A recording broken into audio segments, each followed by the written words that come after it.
values apa yang lu dapet dari seorang Pak Yasin? Jadi prinsipnya kalau ada masalah, be a gentleman, come in, find a solution, talk to the client. Kalau salah, apologize. It's a privilege to work under him constantly. Karena obviously semua orang pengen skillnya Pak Yasin.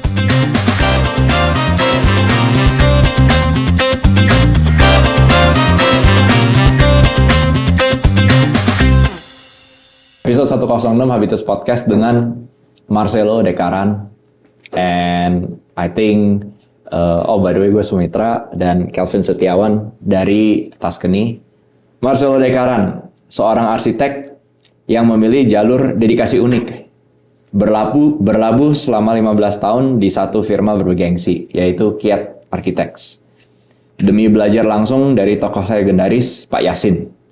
Di luar arsitektur, Marcelo adalah entrepreneur, very talented entrepreneur, terlibat dalam proyek unik seperti Knots, Barberia, dan mengelola 4 villa di Bali. Marcelo, I'm honored to have you here. Thank you for having me. Gue udah siapin semua pertanyaan ini, but setelah tadi kita lunch time, I don't think we need this. We just get rid of this. Yeah. Gue langsung pertanyaan pertama ya. Pertanyaan pertama, normally we have a lot of architects guests, but I want to start dari barber, bro. Okay. And I'm a avid fan of Barberia. Thank you. Udah for a few years now. Jadi kalau misalnya gue lagi mumet di kerjaan, gue ke Plaza Indonesia, gue cari Mas Diki, Mas pijitin Mas. Kemarin dia ngomong sih katanya Pak Mitra baru datang katanya. Baru 2 minggu kan gue pengen datang lagi.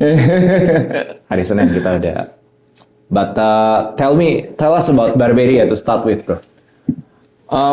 Sebenarnya Barberia itu mulai di tahun 2013. Jadi I have 2 partners, Ricky sama Andi. Ricky has a background, the family has a background in hair salon. Oh, okay. Tapi he wanted to branch out to barbershop. Dan dia kita ketemu, kita bikin konsep bareng, we come up with Barberia. Jadi pada saat itu, ini sebenarnya awalnya gitu. Pada saat itu tahun 2013 kita melihat ada void di mana there were barbershops, tapi bukan yang agak high end dan rapi. Jadi in terms of interior design, in terms of service, it's very outdated. Jadi ada beberapa brand yang cater tuh orang-orangnya agak tua gitu. Jadi the barbershop culture was not really a thing back then. But I do go to barbershops gitu. Jadi pas kita ngegodok konsep ini kita kayak let's come up with something new. Gitu. So we come up with iseng cobain dulu satu branch di Grand Indonesia. Barberia. Terus from then on akhirnya responsnya bagus. Almost every year for the next 4 years we open one branch. Jadi dari GI terus ke Senayan City, Plaza Indonesia, Peak Avenue, and then kita stop dulu, nggak mau serakah, kita kayak oke, kita lihat dulu nih gimana, baru akhirnya nambah ke sekarang 8 atau 9 branch. Tapi we're not very aggressive karena we want to make sure every branch itu in terms of quality and everything itu in line dan the customer experience itu tuh setiap kali datang sama. Although not sama-sama as in interiornya sama dan ininya sama gitu, tapi in terms of service and result itu sama gitu. Nah, kalau ambience memang beda-beda. Sengaja memang kita bikinin setiap barbershop itu not a copy paste gitu. Jadi makanya beda-beda, ada karakternya masing-masing. Yang di Plaza Indonesia gue perhatiin a few months ago baru refreshing. We did like a minor refurbishment. And then ada botol airnya juga sekarang udah pakai botol. Beda. Kalau dulu yang kecil. Sekarang udah like huge one. Thank you for noticing, by the way. Kita kayak will people notice, tapi it's good. No, it's a upgrade all the time. Ini aneh. Jadi kind of business yang not only it is being maintained very well, I'm saying it from the customer point of view because I always come back to there and not only maintain but actually there's a consistent improvement, right? Yes, I think we have to because there's other barbershops out there. Yeah. To compete, you have to be ahead. Dan lu handle social media sendiri. I do the social media along with other social media like other business. Tapi the barbershop I handle myself. Semua konten dan itu I do it myself. Ya, I was surprised waktu gue lagi post story terus ada yang langsung tuh naik. Tanya lu langsung. Gitu. Gue kaget banget langsung ownernya yang reply. Yeah, it's a wonderful experience. I mean, I think the personal touch as I think it's different. Yeah, it's different. And you have someone who's actually it's a profession. Yeah. Personal touch itu beda sih. Ketika ngomong sama customer gitu itu, I think it's different when you handle it yourself. It's a lot of work, tapi ya. As an entrepreneur, what do you say? Let's say untuk what is the most important thing in building business for you? I think first and foremost is passion. Mm-hmm. If you don't have the passion in the field, itu agak susah. Yeah. Gitu. The reason why we do barbershop because I do go to barbershop and I love the experience. Yeah. And I think it's pretty cool as well. Yeah. Combining with my design background, jadi kita bisa menciptakan barbershop yang cukup estetik in terms of ambience and interior and experience gitu. Kita engage beberapa interior designer gitu kayak Jessica dari TP Architects, kan waktu itu pernah Rafael Miranti. Jadi we do engage a few, tapi directionnya dari kita. Tujuannya itu mau menciptakan ambience yang berbeda-beda dari setiap barbershop gitu ketika datang. Consistency juga in terms of service. That's why every few months we have briefing dan retraining. We pay attention to the utensils yang dipakai juga dari clipper apa segala macam itu juga kita perhatikan. Training ngomong sama klien, training mijet kepala. We call in professionals to teach how to massage properly.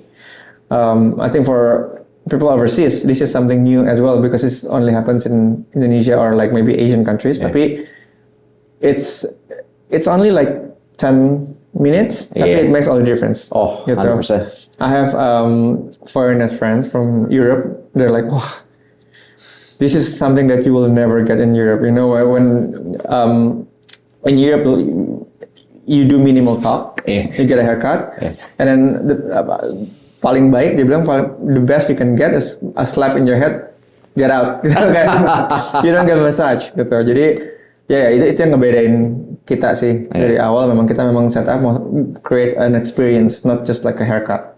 Itu. Gue dan banyak dari barbernya it's not only a haircut but also kayak temen terapi juga ya bro. Ngobrol. Yeah, it's a relationship ya. Yeah, relationship. And how about the training SOP bro? Pada saat lu training itu lu ngumpulin total barber berapa orang? Kita barber, I don't know exactly, tapi kalau jumlah barber itu ballpark ya, mungkin 50-60 kali. Wow. Total. Kalau mau back office dan segala macam, mau OB dan itu mungkin kita ada 80-90. Oh, that's a maybe huge operations. Yeah, we start from like 5 people. Yeah. Jadi kalau there's a major growth, tapi considering it's been going on for 12 years, it's not super aggressive. Kita mau make sure growth-nya itu steady. Wow, gitu. Dude. Amazing, congratulations. Thank you. You grew up, you also went to Australia ya? Yes, I moved to Australia when I was 12, 98, because you know. Okay. Pada saat itu? Yeah, pindah ke Australia. Actually, I was too young, so I grew up without kayak nggak ada figur orang tua yang constant. Although I go back and forth a lot juga tapi kan in most of the time I grew up alone, good and bad, mandiri jadinya, mandiri banget, nggak mau nyusahin orang. Berapa bersaudara bro? 3, tapi at the time I had only my older brother di sana. Tapi I was doing everything by myself basically, like food, laundry, apa itu baru umur 13 tahun I was doing it myself. Yeah. Jadi and from back in the days, this is something that I noticed as well. I love working. Jadi pas lagi umur 13-14, I wanted to work. I wanted to earn money gitu, extra money. Gimana ya caranya gitu? Back then nggak ada tuh job listing online. So we had to go through newspapers, lowongan kerja apa aja. Dan untuk orang yang underage itu yang bisa itu kalau nggak salah waktu itu cuma kerja di fast food chain or deliver newspaper. So I chose the newspaper karena lebih in terms of time more flexible. Okay. Because I have to go to school kan during the day, itu bisa dikerjain sebelum atau sesudah sekolah gitu. So I was doing newspaper for less than a year, stop karena kecapean, karena panas banget. Oh ya? Dan newspaper itu tinggi di Perth. Oh di Perth. And then I stopped and then I focus on school again. Kelar sekolah, I was doing my bachelor's of architecture. I do part-time work as a waiter. I think for 3 years. Restorannya itu, it's a 24-hour cafe. It's a high-end cafe, tapi 24 hours. Ternyata di Perth ada yang 24 jam. Ada. Waktu itu ada. Dan ini high-end cafe, like it's the place to be. At the time, it's cool to be there gitu. Jadi semua orang tuh malam-malam jadi you get a lot of like really cool clientele actually. Ada yang seniman datang malam-malam cuma with a book nulis poetry, ada yang ngelukis. Gitu ada yang kayak bengong-bengong nulis apa gitu, maybe a writer. Jadi after 12 tuh usually you get all these very interesting people gitu. Kayak kadang-kadang after 12 gitu you get the drunk people kalau weekend gitu. Tapi ya it's part of the job. So I would finish work at like 3 a.m. Terus pagi-pagi jam 9 udah mesti lecture lagi gitu. Wow. So I realized that I love working. Jadi begitu balik juga I finished my bachelor's and then I did my master's straight away. Sempat kerja di post office juga karena jamnya siang lebih enak. Karena yang kalau pas lagi jadi waiter I do the night shift itu pagi-pagi lecture kurang tidur pasti. Jadi pas lagi S2 itu karena pekerjaannya juga banyak banget karena mesti bikin thesis dan segala macam. Itu I work at the post office. Wow bro, ternyata kita ada kesamaan. Dulu gue juga waiter. Hey. But I got fired. The only job where I got fired was. What did you do? Itu restoran Asian fusion. Yeah. Banyak kan. Jadi menunya ada Vietnamese, fusion sama Japanese. Gue nggak bisa hafal. I'm not a food connoisseur. Okay. Jadi kalau ditanya ini isinya, sausnya ada apa aja, gue nggak bisa jelasin. I think it was tapi it's a good experience, you know, humbling, to start. Humbling experience Exactly. to meet somebody right away. And then gue juga kerja di mailroom. Okay. Mirip. Jadi ternyata ini I didn't know about this. I didn't know either. Tapi I think again, like you said, it's a humbling experience. That's something that I carry to this day. Gitu. Jadi ngerti di mana dimarahin orang di restoran. Ada orang ngomong kasar gitu. I'm used to it. Wow, seorang Marcelo. Mungkin aku mau tanya sedikit sih tentang mengulik sedikit tentang your interest. Mungkin any specific interest why akhirnya ke dunia arsitektur lah, kenapa akhirnya bisa involved in all these interdisciplinary projects ya jatuhnya ya. Okay. Sebenarnya kalau arsitektur itu ibu nyokap dulu itu she used to flip houses. Oh gitu. When I was young. Jadi dia kayak beli rumah yang agak rundown, dibenerin, dirapihin, renov with her autodidact skill. Itu nggak something that she didn't learn. Tapi she was good at it. Gitu. She was doing a few houses. Akhirnya jalan-jalan. Di Indonesia? Di Indonesia.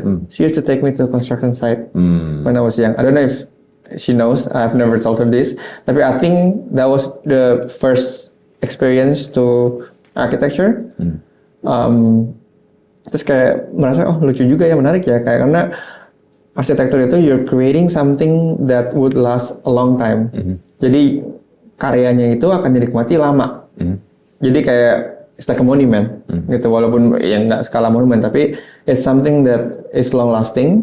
Sort of like an art that can be enjoyed for a long time gitu. Jadi itu sebenarnya first exposure to architecture was that. Terus high school, and then kan kalau di high school itu di Australia itu ada apa, the psychotest segala macam itu, kayak they tell you what you should be doing in uni. Architecture came number first. Oh ya? Yeah. Did you know about it? I didn't know, because pertanyaannya kan random kan. Oh. It's very broad kan. Tapi dari situ mereka bisa mengerucut, dia bilang ya arsitektur itu yang I should do. Wow. So I thought ya udahlah, itu let's do it because I like it. Oh. Terus ya begitu kelar S1, S2, ya udah jadi akhirnya jadi S2 lu langsung architecture juga? arsitektur juga. Wow.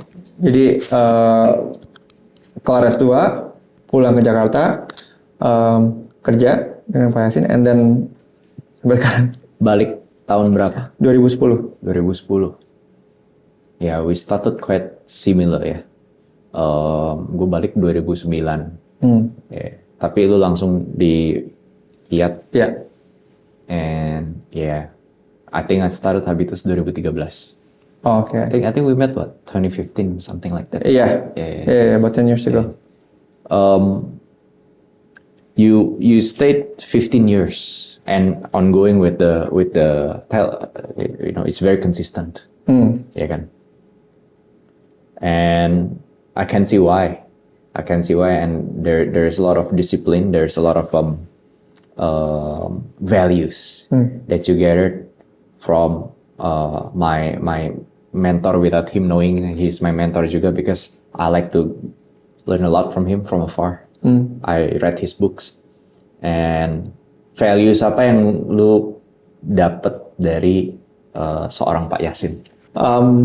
Dari awal dulu nih ya. Yeah. Jadi sebenarnya pas balik itu a bit of a culture shock juga, karena I'm used to living in Australia. Waktu itu udah 13 tahun di sana.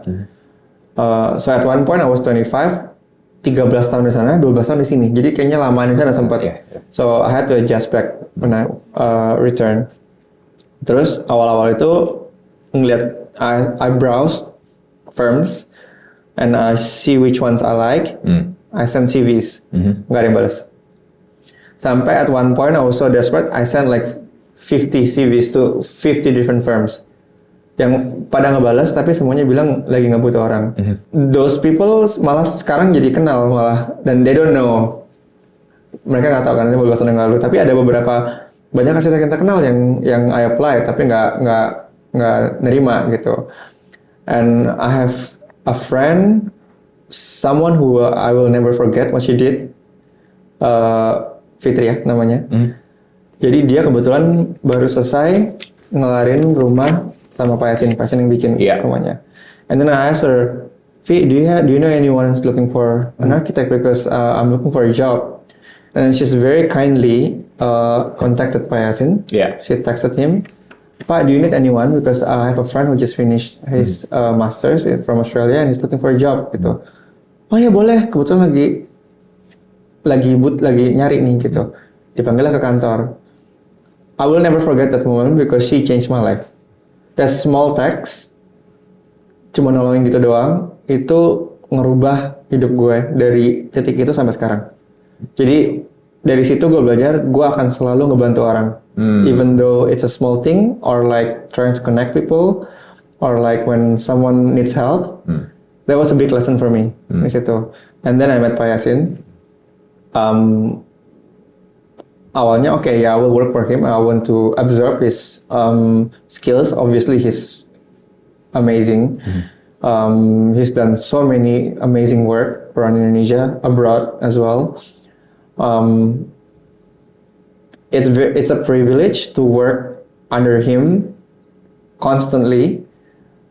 Karena obviously semua orang pengen skillnya Pak Yasin, tapi I have like him behind me every day, like teaching me. Jadi kayak like a fast track. sampai dibercandain like he's my dad at the office, dipanggil office daddy gitu. He looks like a dad. Yeah, because actually he behaves like a dad to me as well. He's very protective. Yeah. Tapi he's like that. He's very warm gitu dan nggak pelit ilmu. Yeah. Dari awal dia selalu ngajarin not just technical stuff but the non-technical stuff as well. Because with architecture, yes, there's a design aspect to it, tapi there's other stuff that running a company and then meeting clients, how you behave, what you say, itu semua juga kan banyak yang perlu dipelajarin, tapi nggak dipelajarin pas lagi sekolah, karena you are not on site and you're not dealing with customers, gitu. Selalu dikasih brief dari lecturer and then you design gitu based on the brief, tapi nggak pernah kayak actually working as an architect or practicing. Nah itu diajarin sama Pak Yasin directly under him for the past 15 years. Up until today, I'll always ask for advice from him. Gitu. Tadi kan waktu kita lunch kita bahas mengenai how we make sure that the clients are always taken care of, right? Even in the deepest problems, maybe. Yeah. Projects are not always smooth. Yeah. How do we navigate that? This is something mungkin yang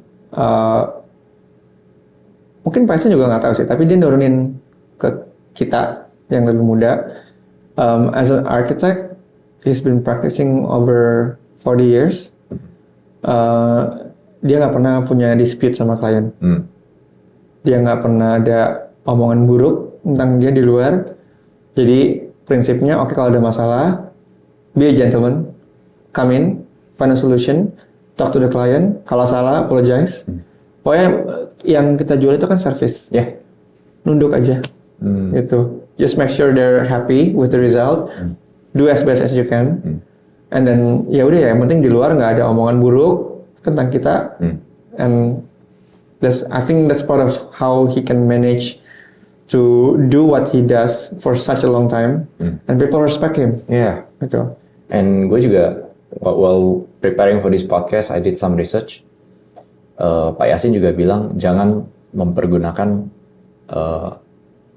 proyek-proyek kita sebagai showroom ya. Any thoughts on that?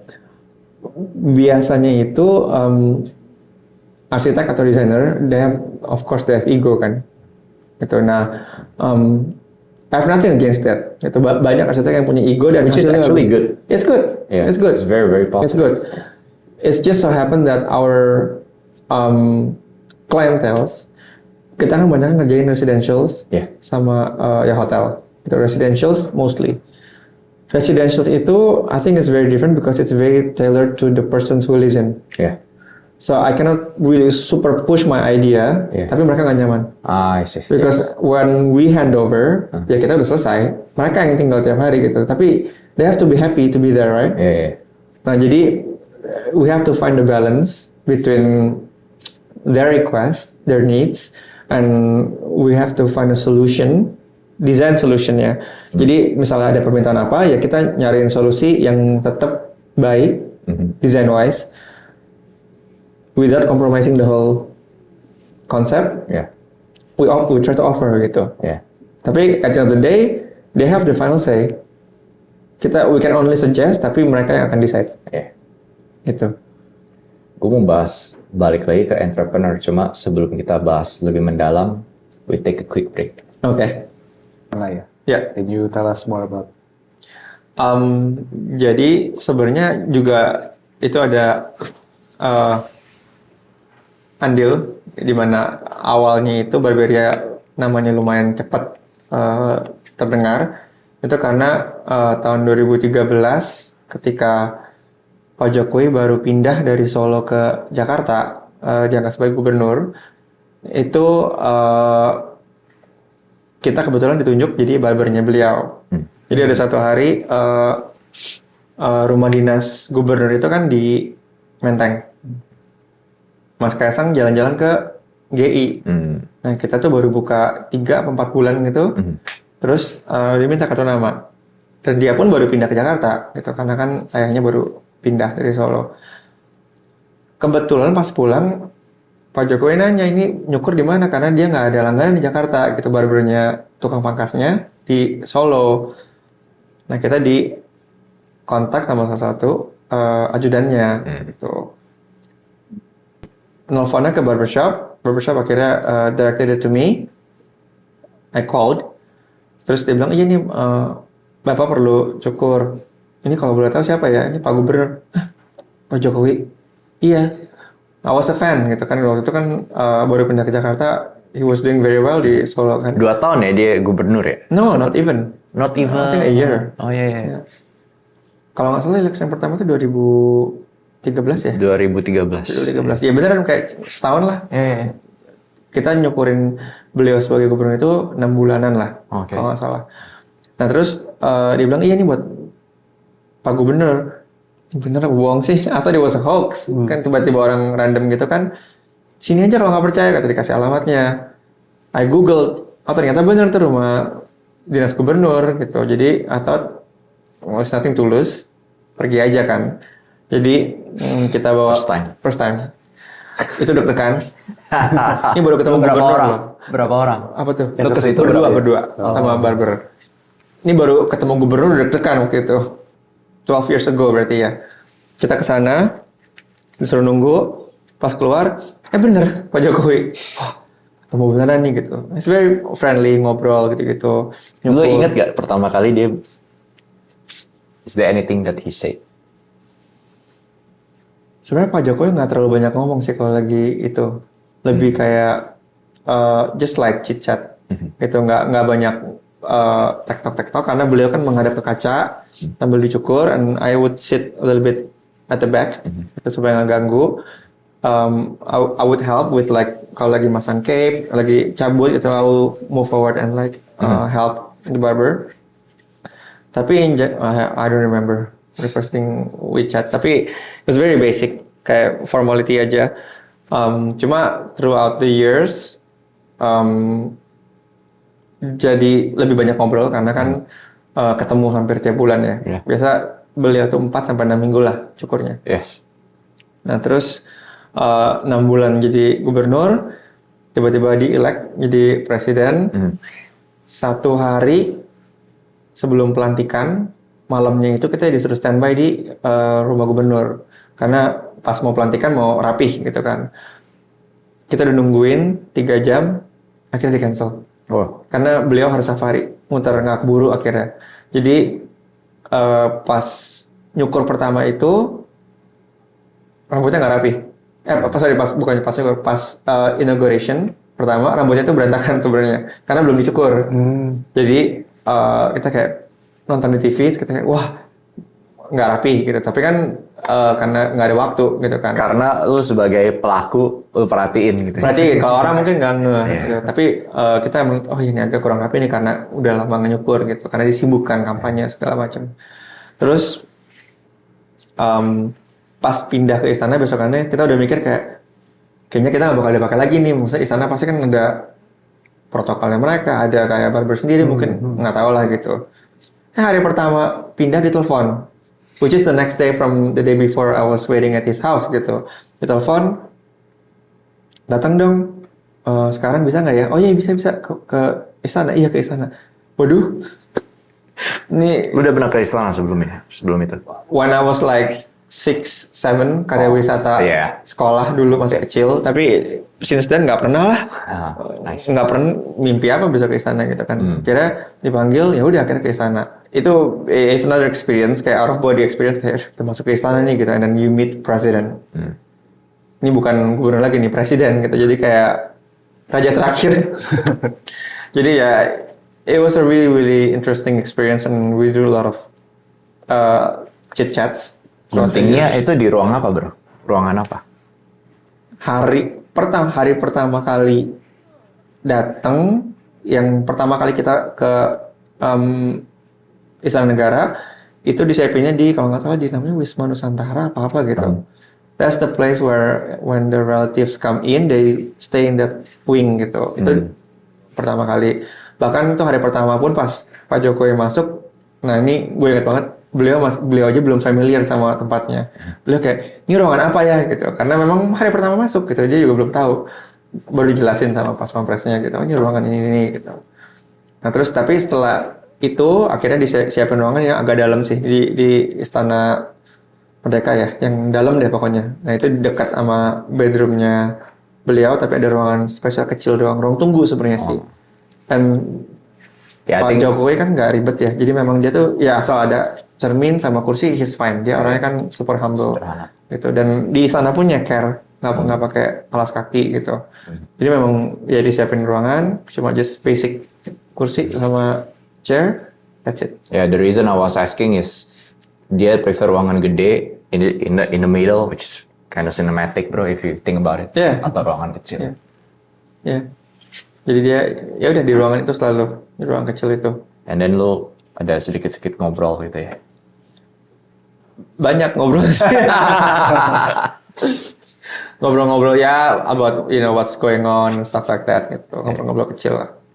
Did you ever ask him like pertanyaan-pertanyaan yang dirasakan yang lebih merakyat gitu? Is that I don't know, is that proper and Enggak, not so much nanya, tapi kalau beliau yang mulai topiknya, I would continue. Tapi kalau enggak, I don't really, because we're there as a barber kan.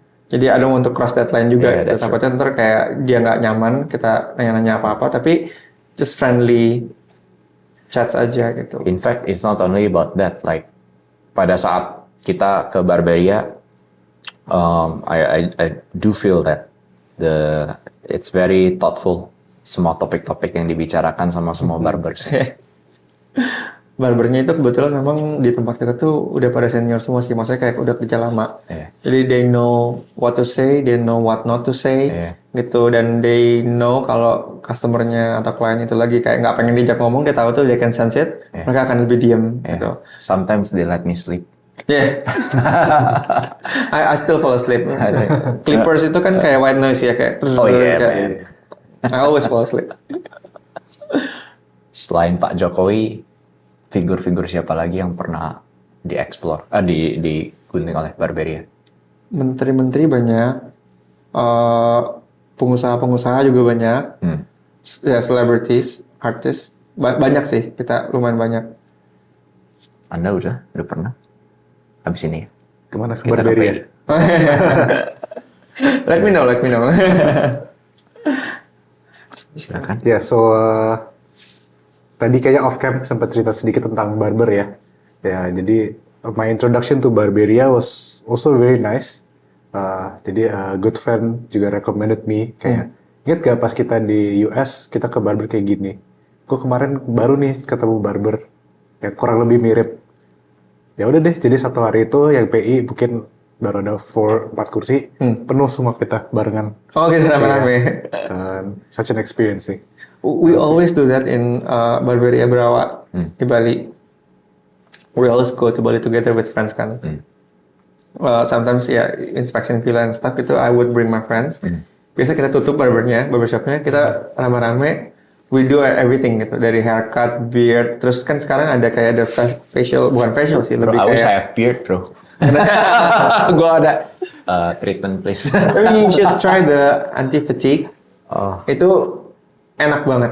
Jadi it's not facial, tapi kayak dibersihin terus gitu dipakein kayak bola gitu dingin. It's super refreshing, especially when you're in Bali. Kita di luar lagi panas banget. Jadi kita tutup, kita booking semua. Barbernya kita just ask gitu, with like nice music, we just chill. Nice. It's an experience lah kalau rame-rame itu seru sih sebenarnya. Itu Bali exclusive services. Gue baru mau nanya. Enggak, di Jakarta juga ada sekarang. Jadi so next time. Kita berdua deh, bertiga. You should try. Anti-fatigue tuh enak banget. I always do it as well. Itu. Kalau di sini lagi panas di luar, go in, sit back, relax, do the anti-fatigue. Anti-fatigue ya. Lucu. Bro, tau lu baik pertanyaan. Apa lagi ya? Sikat aja. Jadi, as an entrepreneur, I think you have a very high curiosity of exploring different avenues ya. How do you know when to execute, when not to execute? of a new projects or ideas? Karena terutama for young entrepreneurs, like we I have think it's many ideas. 50% numbers, 50% instinct. I always trust my gut instinct. Kayak when it feels right, it just feels right. No matter what's on Excel. Yes. Kayak barbershop, it was just like let's just do it, let's just try it. Tiba-tiba it works. Yeah. Like with the villas as well. Like I didn't know anything how to operate a villa. It's another industry gitu, it's hospitality. 4 villa sekarang ya. 14 sekarang. Hospitality kan. And we do a lot of hotels. So in that sense, You do hotels, as in design. Kiats projects. Yes. Yeah. Jadi hotels and residentials, which is another form of hospitality juga. Kan. Jadi ada background di mana kayak I know flows, I know storage, basicnya ada. Gitu. Tapi to actually operate as a host for villas, that's a different thing lagi gitu. So I was nervous at the beginning, kayak ini gimana ya gitu, kayak I have no clue how to operate. Tapi I just wing it. Ya coba aja lah gitu. Jadi from 1 it grew to 2, 3, 4 sekarang. Coba recall yang pertama kali bro. Lo dapet site-nya di mana? When you decided untuk dulu bangun dari awal gak? Jadi sebenarnya it all happened during pandemic. Oh. Jadi pas pandemi itu harga villa kan ambruk semua. So we thought maybe it's a good time to buy a villa. Yeah. Gitu. And then ketika orang lain pada takut terbang ke Bali, I go anyway. I used to like wear 2 masks, tetap pergi, bolak-balik, and then we would find villas yang harganya miring banget. Kayak ya udah kita iseng aja tawar, karena kan lagi pandemic. And then at the time kita nggak tahu kapan kelarnya, karena waktu itu kan tutup bordernya kan. And then there was no clear dates when they will be open. Vaksin juga belum ketemu apa sebelum. Jadi kayak masih there's no light at the end of the tunnel. Jadi kayak kita kayak ya udahlah gitu ke Bali. I use my design background to see like whether I can tweak or like do a major renovation of the villas. Akhirnya beli villa 1 dari rumah. Itu sih nggak terlalu didesain banyak, jadi cuma kayak ngerapihin ulang aja, kayak as is, cuma dirapihin aja, ganti furniture and then like just basic refurbishment. Tapi the big one that I did was Semarapura. That was the big renovation. Jadi pas kita datang memang it doesn't look nice at all. Semarapura. That was the one that we did the first time we did the big renovation. Hasilnya lumayan bagus dan occupancy juga tinggi. And then from then kita kayak mulai, oh ini kayaknya it's a good business juga sih gitu. It's my passion juga. It's design based. And then I do like hospitality. Jadi dealing with people checking in and out on a personal level, I don't like it, tapi I don't mind doing it. You know, like most of them are nice people. Itu kayak ngobrol di Airbnb and stuff. Orangnya baik-baik juga. And then you get to interact with a lot of people from around the world. Orang dari Amerika, dari Europe, dari China, dari Jepang, everywhere basically. And yang sebelum ini kita ada satu lagi villa di Prarenan, Sayanapura. We were lucky as well. Harganya juga maksudnya oke. Terus we saw a potential where at the back it has an infinity view of the paddy field. Jadi kayak we thought, this could be something if we do the renovation right. That's awesome. It's amazing. Like the view is just endless view of like paddy field, which is in Prarenan itu jarang. Gitu. Dan we saw that potential, so we did the major renovation. It's operating as well. Tapi disewa long term, jadi so I don't have to worry about that. That's awesome. And I just finished the latest one, which is Atmapura. Oh yeah, you gotta check out right here the link. Amazing place. Yeah. Thank you. Itu kalau itu from scratch, so I'm very happy with the result karena the others are From scratch meaning from land ground. and then lu design sendiri Yes. semuanya. So that's exactly how I envisioned it, Yeah. and I'm happy with how it turned out. And it's going to start listing soon. I just finished photographing it. Listing as in buat disewa. Buat disewa. Oh ya. Betul. Ada highlightnya nggak the newest one ini? Sorry. Like a specific highlight of the villa? In terms of design, Yeah. desainnya sih sebenarnya masih tropis. Actually, I have a little problem juga with Bali.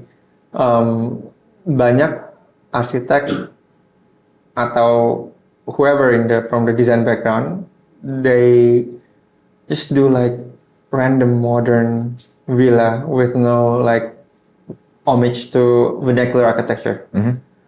Like Indonesia is very rich of its architecture, especially Bali is like it's unique. Ada cara ngedesain sendiri gitu, ada prinsip desainnya segala macam. Itu mereka nggak mengesampingkan itu. Mereka desain villa yang bentuknya kayak Mykonos, kayak apa, kayak it's a joke. I'm sorry, tapi sayang loh gitu, kayak at least it has to be tropical dong, gitu kayak yang Mykonos kan nggak ada kanopi, nggak ada apa, it's You're not in Bali, functional. yeah. Yeah, you're in Bali, it's not functional. Terus I'm not saying you have to design like traditional like Balinese architecture, no, tapi it has to be at least tropical or like it blends with the urban fabric of the island.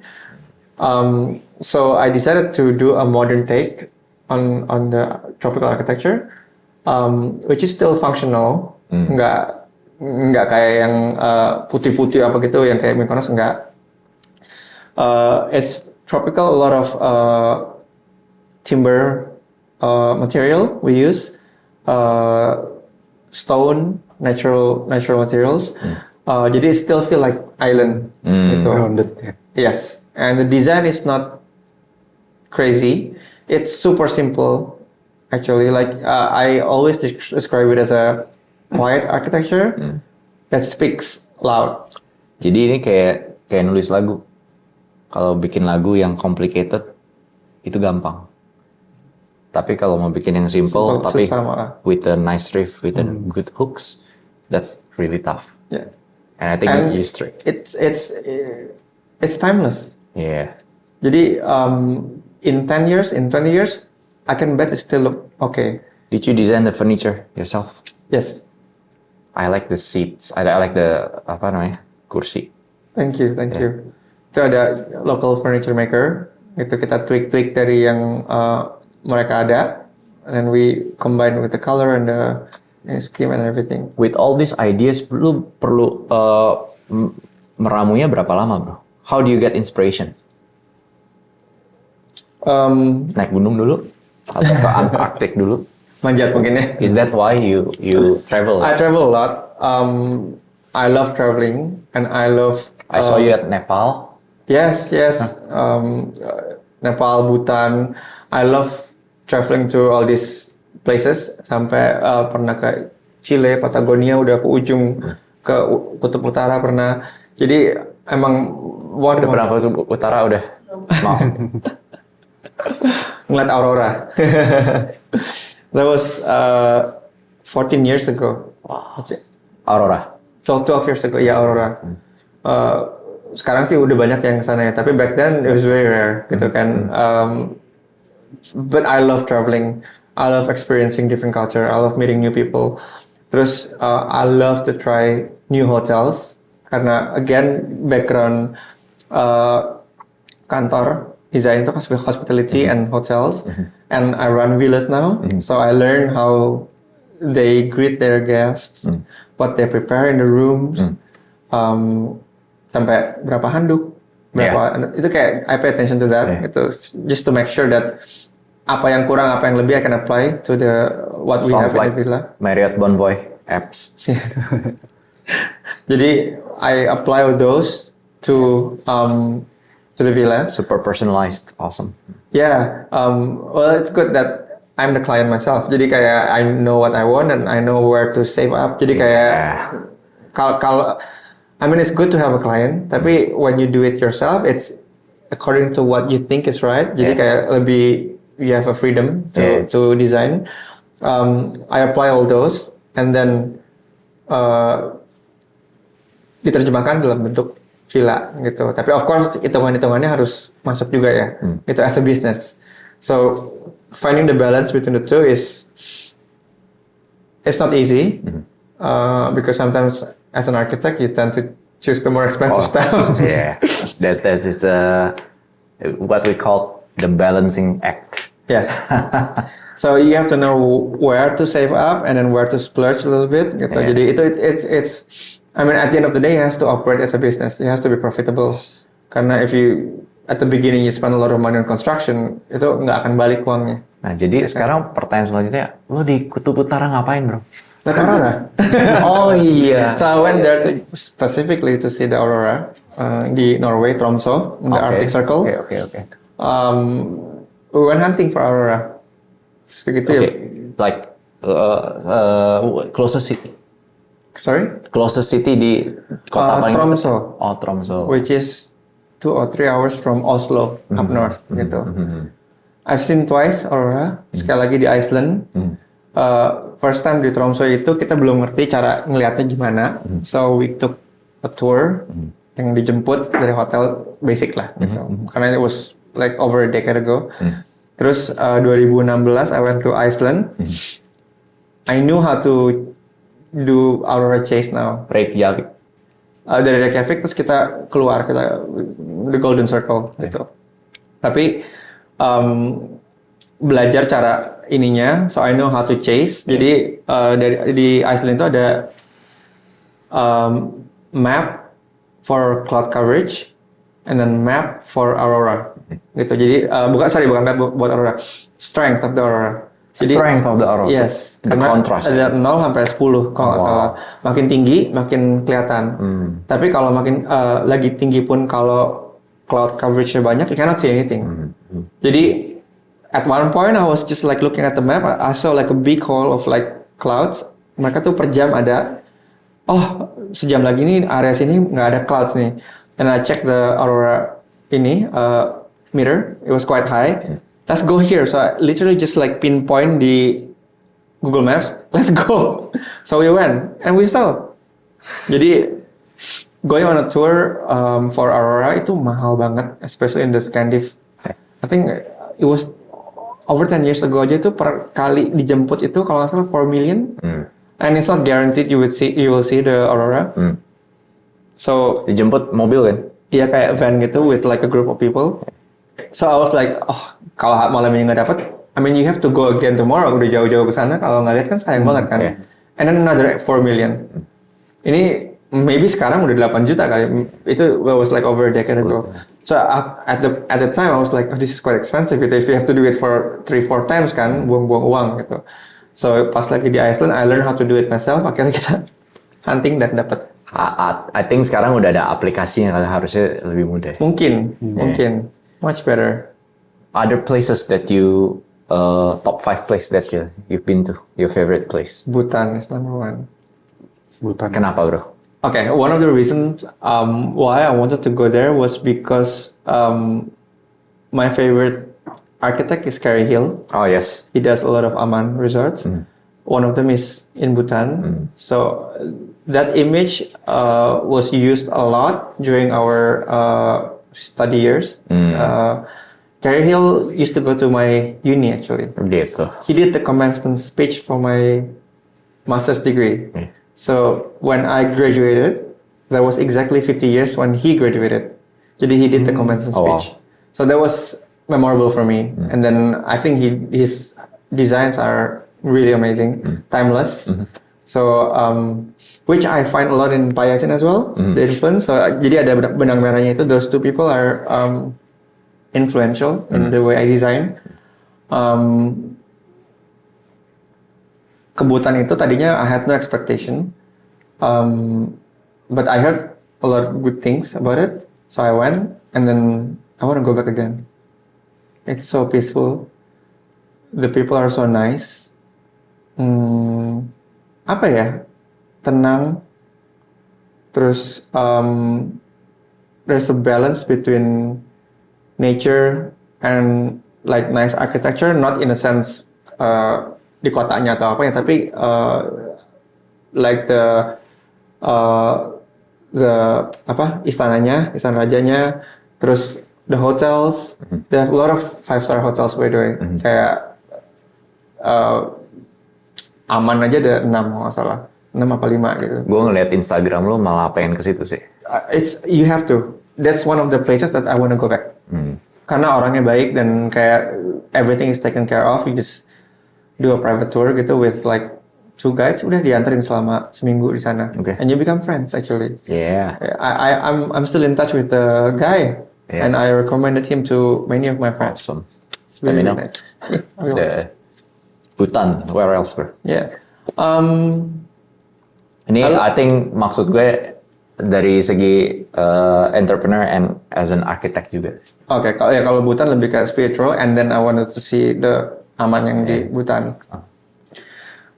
Kalau architecture, I like Europe because there's a lot of big cities where you can just hop in and you can go to many cities in in such a short period of time, so it's convenient to go places. Jepang, of course, seru. Korea juga seru. Lately I find Korea lumayan seru sana. Itu sih sebenarnya. I mean kalau nature ya mungkin kayak Patagonia and New Zealand, they're sort of similar in terms of landscape. Tapi Patagonia is so far. So far, it's like the furthest I've been in my whole life. Kayak jauh banget, kayak nggak nyampe-nyampe. Karena dari sini mesti terbang ke Brazil dulu. Dari Brazil mesti ke... Lo ke Brazil aja like berapa? 30 jam? Actually, at the time we took Turkish Airlines waktu itu. Yeah. Ini again, it's like over 10 years ago. Dari sini ke Istanbul dulu. Dari Istanbul ke Sao Paulo. Dari Sao Paulo ke Santiago. Santiago ke Punta Arenas. Which is to the furthest airport south. And then you have to drive 3 hours to Patagonia. Wow. So it was a very very long time to get there. Bagus banget. I mean, if you've never seen it, I would recommend for you to go once. Tapi to go back, it's just the distance that it's too far. Lu udah sampai di mana? Kota terakhir? Punta Arenas. Naik Punta 3 Arenas, jam. Naik mobil lagi, nyetir 3 jam. Wow. Sampai ke National Park. Ada, tapi itu ada hotel ya? Ada, bagus-bagus hotelnya. Nice. Gitu. I'll check it out. Tapi there's nothing.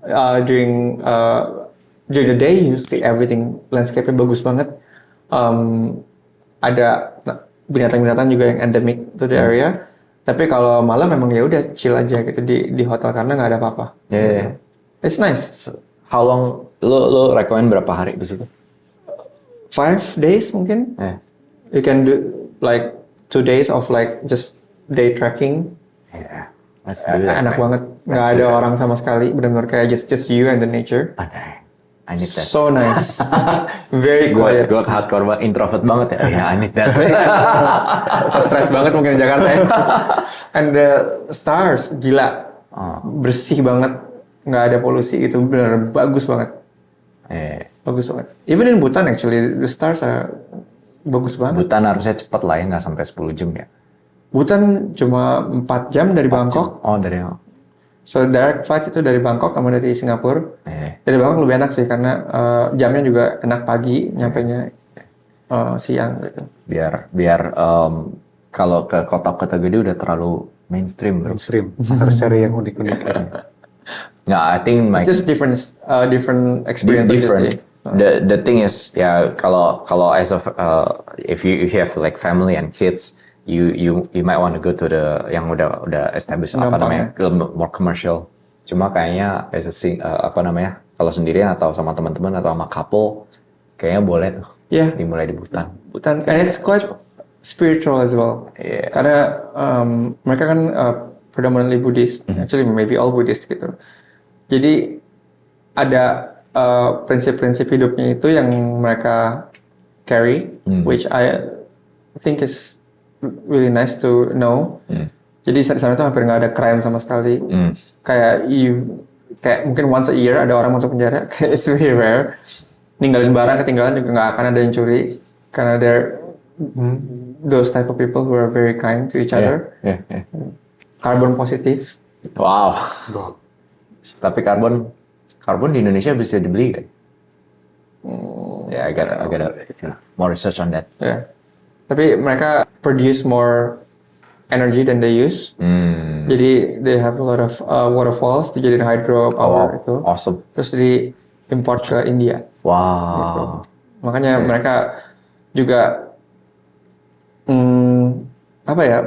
nggak banyak polusi di sana sih. And they're content. My next question is, what's next for you? What are you looking forward to? Maybe in something that that you're working on right now. Atau ada legacy, walaupun sebenarnya nggak tua-tua banget, gue tahu masih muda sebenarnya. Lumayan lah tua lah, kepala 4 nih. Enggak lah, kelihatannya kepala 2. Oh ya. Actually, I was asked this question 10 years ago. You check a lot of boxes, I know. Dulu ada kampanye. Gue nanya ini kayak kita sama-sama midlife, bro. Iya benar. You're right. Dulu ada kampanye pas Indonesia. Ditanyain gitu, what do you see yourself do in 10 years? My answer was very short. Still drawing. Still drawing. Yeah.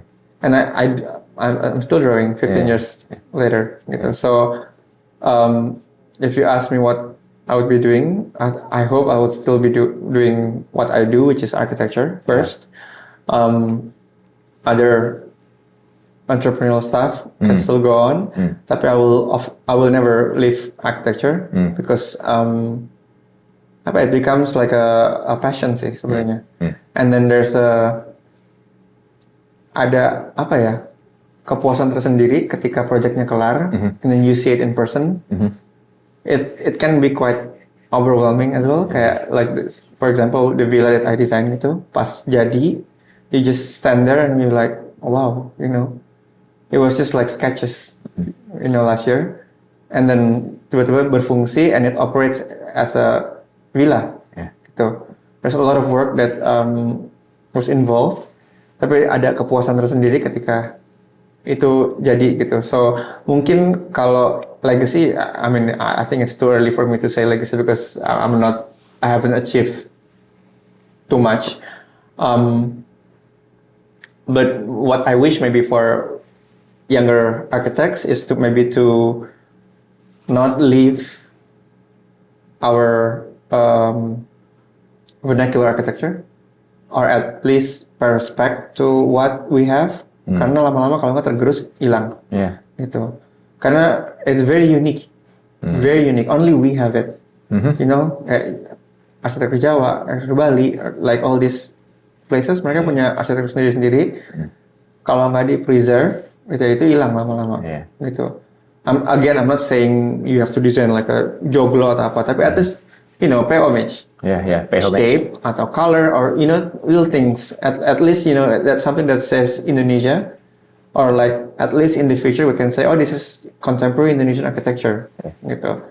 Not just like a Japanese building teplok ke sini gitu. It doesn't work. Like Greek building pindah ke sini, it's someone else's identity, So I think it would be nice to have that as collectively as a country, as a nation,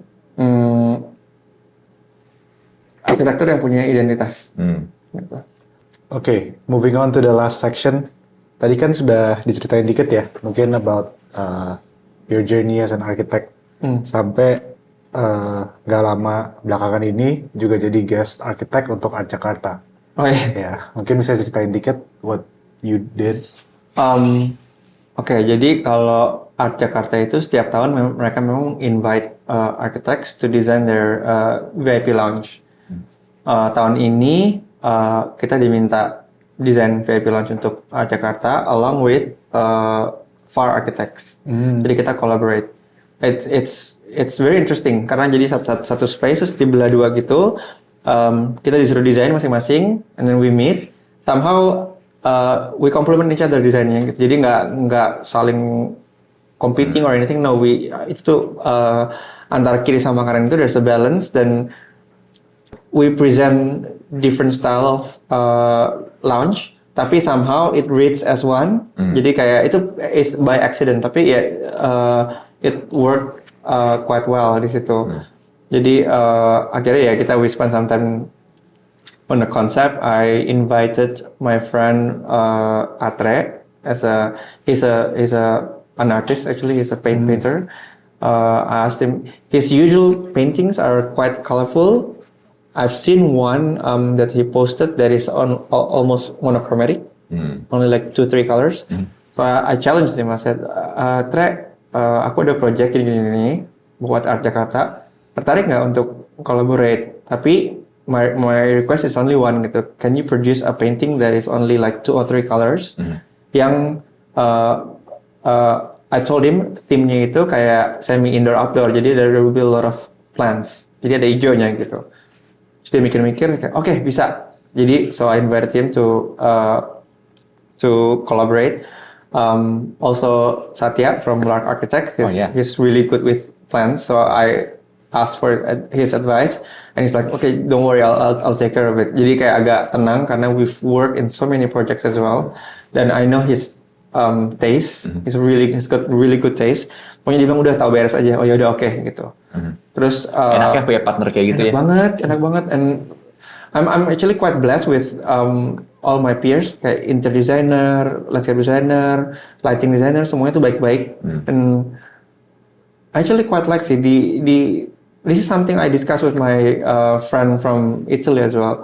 Di sana tuh mereka tuh antar arsitek atau antar itu mereka tuh very kompetitif gitu loh. Di Europe. Iya. Gitu, ya. Malah kita di sini kita punya grup WhatsApp yang isinya supplier dan arsitek semua. Semua. Ada satu orang nanya semua kayak di sini belinya gitu. Cari ini di mana? Di sini gitu. We're very supportive of each other, and since 2013 Home Design People. Berapa tahun tuh? Udah lama banget. 2013 bro. Iya. Wow, 12 tahun berarti ya. 12 tahun. Dan nggak ada yang ribut-ribut apa gitu, semuanya temenan. Nawarin proyek bro, gue ada proyek ini. Iya bener. Jadi I love that. I think mungkin di negara lain nggak, mungkin cuma di Indonesia doang. Maybe I feel, karena kalau di negara maju kayak Jepang atau Europe atau other countries gitu, mungkin mereka lebih individualis. Kalau ini tuh kayak Indonesia has this thing with community based thing gitu kan. Kita kan gotong royong ya. Gotong royong. Exactly. Jadi we thrive best together pada saat bersama. Benar. And I see that in our profession as well gitu. Dan I'm very blessed. I work with people yang semuanya tuh baik, and we always do our job gitu kayak pas kerja bareng gitu. We collaborate, we coordinate, semuanya aman gitu. Terus for Art Jakarta, we invited Kelas International, Jaslyn and Denise to do the design the lighting. They have this really cool lighting fixture that mimics. Ngeliat ke ceiling. Yes. Apa namanya, ke langit. It looks like skylight gitu, kayak bolong ke atas, tapi it's actually a lighting fixture. Nice. Tapi it mimics exactly the sun in terms of the light that it emits. Jadi if you walk around, you can see the sunnya diem. Jadi benar-benar kayak outdoor gitu. Nah, I thought it was an interesting piece that goes along with the concept. So I invited them to come in as well. And then for the flooring, I use Silical, Ricky, my friend as well. My partner at the barbershop actually. Oh, nice. He does this really nice flooring, German product. Itu kenapa kita invite, karena dia bisa ngelarin flooringnya in 10 hours. Very fast ya? Very fast. Dan it's solid, nggak ada sambungan, clean look. So I invited him, he's like, okay let's go gitu. Jadi memang ada beberapa, and then my partner pas Art Jakarta, Melina from my firm as well. Di kantor kita tuh memang kita kerja tandeman selalu. And I'm very blessed that semuanya itu very helpful to each other. Jadi kalau kita ada problem, semuanya kayak bantuin gitu. Kalau kayak even me or even Pak Yasin or yang lain itu semuanya kalau misalkan ada design problem yang perlu dipecahin, ya kita panggil, what do you think? Kan kalau teman dekat pasti kayaknya agak jelek deh gitu. Kayaknya mesti diituin deh. Jadi value each other's comment. Yeah. And we would argue as in like apa nggak diginin aja, jelek nggak sih gitu. Jadi kayak ada design proses between peers juga gitu. Jadi nggak ada senioritas di sana. Jadi we value everyone's opinion. One of the most important things these days is someone to cover your blind spots, right? Yeah. And ini kayak prompting AI nih. I need the truth more than I need the accuracy as the truth more than being agreeable. Yeah, yeah, true. But it's amazing. It's having good partners are something that money cannot buy. Yeah, yeah. And I think especially with design, it's nice to have someone's view, someone's point of view of your design dulu before it goes to the client. At least ada masukan dari orang yang ngerti juga gitu. Yeah. Kan of course it's more the more the merrier kan. Ada komen atau kayak masukan apa gitu ya kita bisa incorporate. Why not? Gitu. So it becomes more solid. Ini ada pertanyaan dari our guest di episode sebelumnya. Apa itu, to be exact, apa definisi desain menurut Anda? Pertanyaan introspektif. Kalau mungkin gue jawab dari sisi arsitek ya. Design is a skill or a tool to find a solution to everyday's problem.